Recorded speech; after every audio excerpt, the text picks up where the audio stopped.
ಬಂಗಾಳ ದಶಕಗಳಿಂದ ಕ್ರಾಂತಿಯ ಕೆಸರಲ್ಲಿ ಅರಳಿದ ನಾಡು. ಆದರೆ ಕೇವಲ 7 ದಿನಗಳಲ್ಲಿ, ಹೌದು ಕೇವಲ ಒಂದೇ ವಾರದಲ್ಲಿ ಇಡೀ ಚಿತ್ರಣವೇ ಬದಲಾಗೋಗಿದೆ. ಅತ್ತ ಕೋಲ್ಕತ್ತಾದ ಬೀದಿಗಳಲ್ಲಿ ಬುಲ್ಡೋಜರ್ಗಳು ಗರ್ಜನೆ ಮಾಡ್ತಾ ಇವೆ.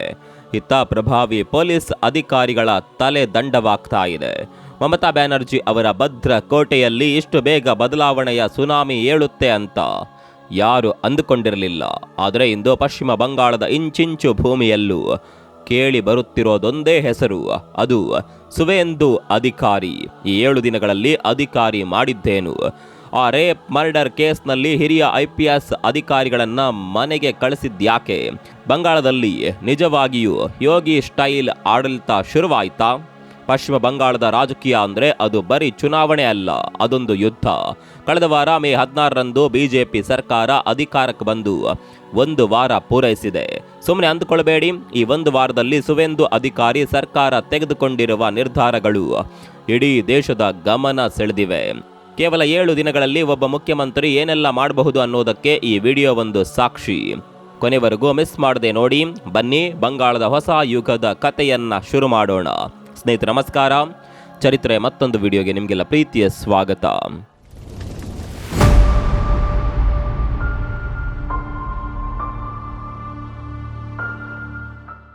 ಪಶ್ಚಿಮ ಬಂಗಾಳದ ಇತಿಹಾಸ ನೋಡಿದ್ರೆ ಅಲ್ಲಿ ಬರೀ ಹೋರಾಟಗಳೇ ಕಾಣುತ್ತವೆ.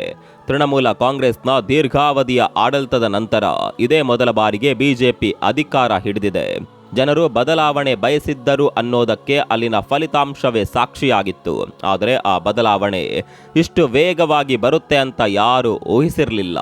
ಶಿಕ್ಷಣ ವ್ಯವಸ್ಥೆಯಲ್ಲಾದ ಲೋಪದೋಷಗಳು, ಭ್ರಷ್ಟಾಚಾರದ ಆರೋಪಗಳು ಮತ್ತು ಎಲ್ಲದಕ್ಕಿಂತ ಹೆಚ್ಚಾಗಿ ಅಲ್ಲಿನ ಕಾನೂನು ಸುವ್ಯವಸ್ಥೆ ಹದಗೆಟ್ಟಿತ್ತು ಅನ್ನೋದು ಜನರ ದೊಡ್ಡ ಕಳವಳವಾಗಿತ್ತು.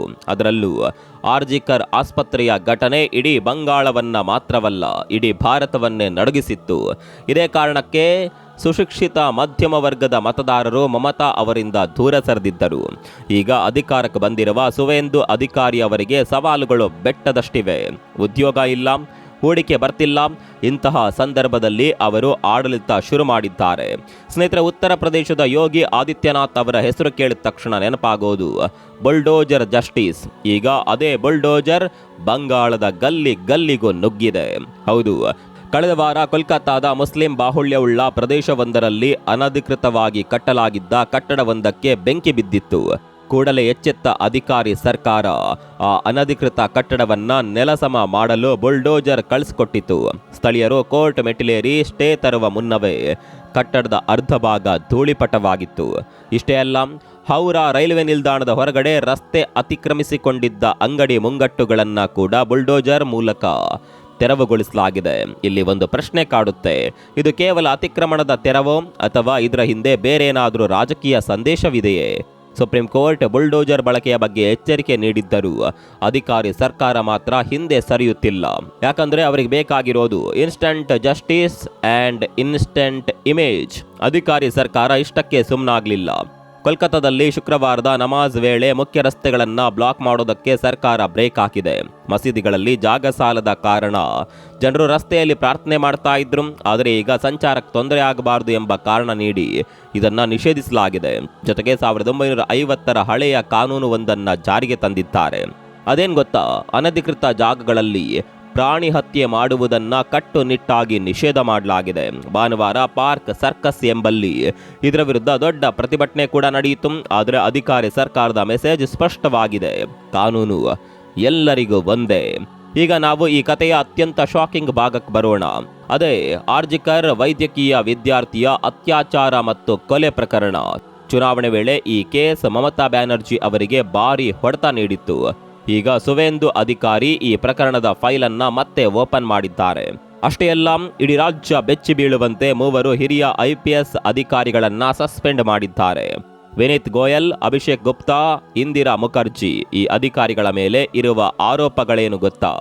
ತನಿಖೆಯನ್ನ ಹಳ್ಳ ಹಿಡಿಸಿದ್ದು ಮಾತ್ರವಲ್ಲದೆ ಸಂತ್ರಸ್ತೆಯ ಕುಟುಂಬಕ್ಕೆ ಹಣದ ಆಮಿಷ ಒಡ್ಡಿ ಪ್ರಕರಣ ಮುಚ್ಚಿ ಹಾಕಲು ಪ್ರಯತ್ನಿಸಿದ್ದಾರೆ ಅನ್ನೋದು ಸಂತ್ರಸ್ತೆಯ ತಂದೆ ಈಗ ನೇರವಾಗಿ ಹೇಳುತ್ತಿದ್ದಾರೆ.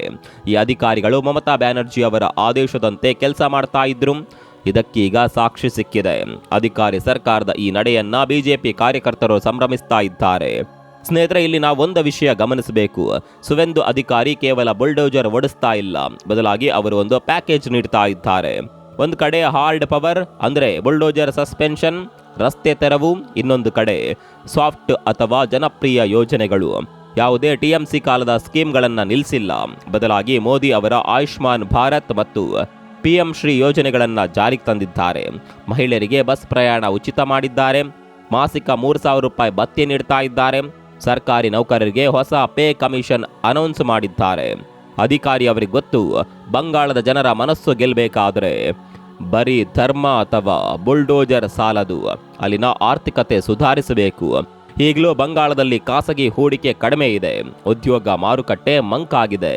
ಇದನ್ನು ಸರಿಪಡಿಸದಿದ್ದರೆ ಈ ಆರಂಭಿಕ ಹವಾ ಕಾಲಕ್ರಮೇಣ ಮಾಸಿ ಹೋಗಬಹುದು. ಮುಂದಿನ ದಿನಗಳು ಬಂಗಾಳದ ಪಾಲಿಗೆ ಬಹಳ ನಿರ್ಣಾಯಕ.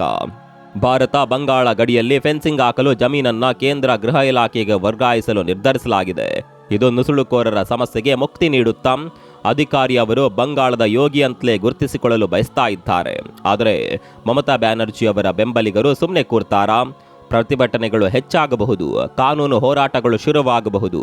ಬಂಗಾಳದ ರಾಜಕೀಯ ಇನ್ನು ಮುಂದೆ ದಿನಕ್ಕೊಂದು ತಿರುವು ಪಡೆಯೋದಂತೂ ಖಚಿತ. ಇನ್ನು ಬಂಗಾಳದಲ್ಲಿ ಬಿಜೆಪಿ ಗೆಲ್ಲಲು ಒಂದು ದೊಡ್ಡ ಕಾರಣ ಅಲ್ಲಿನ ನಿರುದ್ಯೋಗದ ಸಮಸ್ಯೆ. ಅಧಿಕಾರಿ ಸರ್ಕಾರ ಈಗ ಆ ಯುವ ಸಮೂಹದ ಕೈ ಹಿಡಿಯಲು ಮುಂದಾಗಿದೆ. ಸರ್ಕಾರಿ ಕೆಲಸಕ್ಕೆ ಕಾಯುತ್ತಿರುವವರಿಗೆ ಒಂದು ಸಿಹಿ ಸುದ್ದಿ ನೀಡಿದ್ದಾರೆ. ಅದೇನಪ್ಪ ಅಂದ್ರೆ, ಸರ್ಕಾರಿ ಕೆಲಸಕ್ಕೆ ಅರ್ಜಿ ಸಲ್ಲಿಸುವ ವಯೋಮಿತಿಯನ್ನ ಬರೋಬ್ಬರಿ 5 ವರ್ಷ ಹೆಚ್ಚಿಸಿದ್ದಾರೆ. ಇದರಿಂದಾಗಿ ಓದು ಮುಗಿಸಿ ವಯಸ್ಸಿನ ಮಿತಿಯಿಂದಾಗಿ ಅವಕಾಶ ಕಳೆದುಕೊಂಡಿದ್ದ ಸಾವಿರಾರು ಯುವಕರಿಗೆ ಈಗ ಹೊಸ ಆಸೆ ಚಿಗುರಿದೆ. ಅಷ್ಟೇ ಅಲ್ಲ, ಸರ್ಕಾರಿ ನೌಕರರ ಮನ ಗೆಲ್ಲಲು ಹೊಸ ಪೇ ಕಮಿಷನ್ ಘೋಷಣೆ ಮಾಡಲಾಗಿದೆ. ಇದರ ಜೊತೆಗೆ ಮೂಲ ಸೌಕರ್ಯದ ಕಡೆಗೂ ಗಮನ ಹರಿಸಲಾಗ್ತಾ ಇದೆ. 3 ಹೊಸ ರೈಲ್ವೆ ಯೋಜನೆಗಳಿಗೆ ಅನುಮೋದನೆ ನೀಡಲಾಗಿದೆ. ಇನ್ನು ರಾಜ್ಯದ 6 ಪ್ರಮುಖ ಹೆದ್ದಾರಿಗಳನ್ನು ಕೇಂದ್ರ ಸರ್ಕಾರಕ್ಕೆ ಹಸ್ತಾಂತರಿಸಲಾಗಿದೆ. ಯಾಕೊತ್ತಾ, ಕೇಂದ್ರದ ಅನುದಾನದಲ್ಲಿ ಇವುಗಳು ನ್ಯಾಷನಲ್ ಹೈವೇಗಳಾಗಿ ಅಭಿವೃದ್ಧಿ ಹೊಂದಲಿ ಎಂಬ ಕಾರಣಕ್ಕೆ. ಬಂಗಾಳದಲ್ಲಿ ಪ್ರೈವೇಟ್ ಇನ್ವೆಸ್ಟ್ಮೆಂಟ್ ಬರಬೇಕಾದ್ರೆ ಮೊದಲು ರೋಡ್ ಮತ್ತು ರೈಲ್ವೆ ಚೆನ್ನಾಗಿರಬೇಕು ಅನ್ನೋದು ಅಧಿಕಾರಿಯ ಲೆಕ್ಕಾಚಾರ. ಇನ್ನು ಇದೆಲ್ಲದಕ್ಕಿಂತ ಇಂಪಾರ್ಟೆಂಟ್ ಅಂದ್ರೆ ಅದು ಗಡಿಬೇಲಿ. ಮೊದಲ ಕ್ಯಾಬಿನೆಟ್ ಸಭೆಯಲ್ಲೇ ಗಡಿಬೇಲಿ ನಿರ್ಮಾಣಕ್ಕಾಗಿ ಜಮೀನನ್ನ ಕೇಂದ್ರ ಗೃಹ ಇಲಾಖೆಗೆ ಹಸ್ತಾಂತರಿಸಲು ನಿರ್ಧರಿಸಲಾಗಿದೆ. ಇದು ಕೇವಲ ಜಮೀನು ವರ್ಗಾವಣೆಯಲ್ಲ, ಬದಲಾಗಿ ನುಸುಳುಕೋರರ ಹಾವಳಿಗೆ ಇತಿಶ್ರೀ ಹಾಡುವ ದೊಡ್ಡ ಹೆಜ್ಜೆ. ಯೋಚನೆ ಮಾಡಿ, ವರ್ಷಗಳಿಂದ ನೆನೆಗುದಿಗೆ ಬಿದ್ದಿದ್ದ ಫೈಲ್ 1 ವಾರದಲ್ಲಿ ಕ್ಲಿಯರ್ ಆಗಿದೆ ಅಂದ್ರೆ ಇಲ್ಲಿ ಆಡಳಿತದ ವೇಗ ಹೇಗಿದೆ ಅಂತ ನೀವೇ ಊಹಿಸಿ. ಸ್ನೇಹಿತರೆ, ಈ ಮೊದಲ 7 ದಿನಗಳನ್ನ ನೋಡಿದ್ರೆ ಅಧಿಕಾರಿ ಅವರು ಆಕ್ಷನ್ ಮೋಡ್ನಲ್ಲಿದ್ದಾರೆ ಅನ್ನೋದಂತೂ ಗ್ಯಾರಂಟಿ. ಆದರೆ ಅವರ ಮುಂದೆ ದೊಡ್ಡ ಸವಾಲುಗಳಿದೆ. ಬಂಗಾಳದಲ್ಲಿ ಹೂಡಿಕೆ ಮಾಡಲು ಖಾಸಗಿ ಕಂಪನಿಗಳು ಇನ್ನೂ ಹಿಂದೇಟು ಹಾಕ್ತಾ ಇವೆ. ಶಿಕ್ಷಣ ವ್ಯವಸ್ಥೆಯಲ್ಲಿ ಬೇರೂರಿರುವ ಭ್ರಷ್ಟಾಚಾರವನ್ನ ತೊಡೆದು ಹಾಕೋದು ಸುಲಭವಲ್ಲ. ಟಿಎಂಸಿ ಕಾರ್ಯಕರ್ತರ ಪ್ರತಿರೋಧ ಮತ್ತು ಕಾನೂನು ಹೋರಾಟಗಳನ್ನು ಅವರು ಹೇಗೆ ಎದುರಿಸ್ತಾರೆ? ಅಧಿಕಾರಿ ಅವರು ಬಂಗಾಳದ ಮೋದಿ ಆಗ್ತಾರಾ ಅಥವಾ ಬರೀ ಬುಲ್ಡೋಜರ್ ರಾಜಕಾರಣಕ್ಕೆ ಸೀಮಿತವಾಗುತ್ತಾರಾ ಅನ್ನೋದನ್ನ ಕಾಲವೇ ನಿರ್ಧರಿಸಬೇಕು. ಬಂಗಾಳ ಇಂದು ಬದಲಾವಣೆಯ ಹೊಸ್ತಿಲಲ್ಲಿ ನಿಂತಿದೆ. 7 ದಿನಗಳ ಈ ಟ್ರೈಲರ್ ಭವಿಷ್ಯದ ಚಿತ್ರಣವನ್ನ ತೋರಿಸುತ್ತಿದೆ. ಈ ಬದಲಾವಣೆ ಕೇವಲ ರಾಜಕೀಯಕ್ಕೆ ಸೀಮಿತವಾಗಬಾರದು. ಪ್ರತಿಯೊಬ್ಬ ಬಂಗಾಳಿ ಮಗಳಿಗೂ ಸುರಕ್ಷತೆ ಸಿಗುವಂತಾಗಬೇಕು. ಆಗಲೇ ಈ ಹೊಸ ಸರ್ಕಾರಕ್ಕೆ ನಿಜವಾದ ಸಾರ್ಥಕತೆ ಸಿಗುತ್ತದೆ. ಕೊನೆಯದಾಗಿ ಹೇಳಬೇಕಂದ್ರೆ, ಸುವೇಂದು ಅಧಿಕಾರಿ ಅವರು ಬಂಗಾಳದ ಮೊದಲ ಬಿಜೆಪಿ ಮುಖ್ಯಮಂತ್ರಿಯಾಗಿ ಇತಿಹಾಸ ಸೃಷ್ಟಿಸಿದ್ದಾರೆ. ಮೊದಲ 1 ವಾರದಲ್ಲೇ ಅವರು ಕೊಟ್ಟಿರುವ ಮೆಸೇಜ್ ಬಹಳ ಜೋರಾಗಿದೆ. ತಪ್ಪಿತಸ್ಥರು ಯಾರೇ ಇರಲಿ, ಅವರು ಸಮವಸ್ತ್ರಧಾರಿಗಳಾಗಿರಲಿ ಅಥವಾ ಶಿಕ್ಷೆ ಖಂಡಿತ ಅನ್ನೋದನ್ನು ಅವರು ಸಾಬೀತುಪಡಿಸಲು ಹೊರಟಿದ್ದಾರೆ.